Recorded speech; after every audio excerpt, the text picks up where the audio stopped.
विष्णुदेव साई जी इस समय हमारे साथ अपने ही आवास में मौजूद हैं।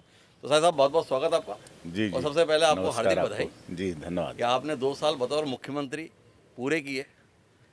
कितना अजीब महसूस कर रहा है मुख्यमंत्री के तौर पर 2 साल पूरे करना? अच्छा लग रहा है वैसे। जी।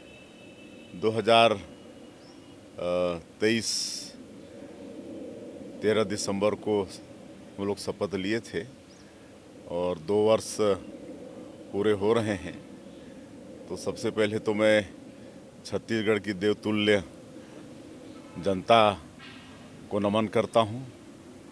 उनका आशीर्वाद मिला, उन्होंने भारतीय जनता पार्टी की रीति नीति पर विश्वास किया, हमारे माननीय देश के यशस्वी प्रधानमंत्री श्री नरेंद्र मोदी जी के वादों पर, उनकी गारंटी पर विश्वास किया और हम लोगों को सरकार में बैठने का जनादेश दिया।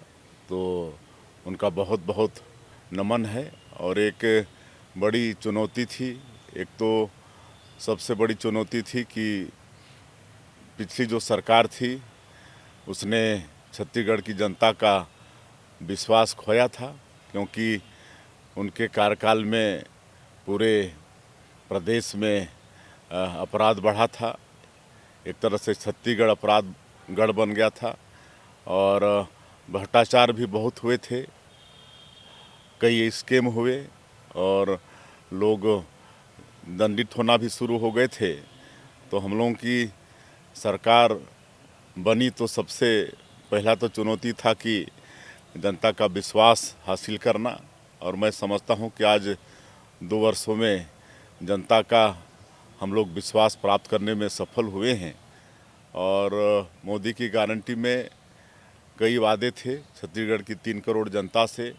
एक तो कांग्रेस की सरकार में ग्रामीण क्षेत्र के हमारे गरीब लोग प्रधानमंत्री आवास से वंचित हो गए थे। सबका एक सपना होता है कि सबका एक अपना घर हो, सबके सर में एक छत हो, लेकिन पिछली सरकार में एक भी प्रधानमंत्री आवास ग्रामीण क्षेत्रों में नहीं बना था और 18 लाख गरीब लोग वंचित हो गए थे। और चुनाव प्रचार के दौरान माननीय प्रधानमंत्री नरेंद्र मोदी जी ने वादा भी किया था कि भारतीय जनता पार्टी की सरकार बनती है तो मुख्यमंत्री का पहला काम होगा गरीबों का 18 लाख प्रधानमंत्री आवास स्वीकृत करना।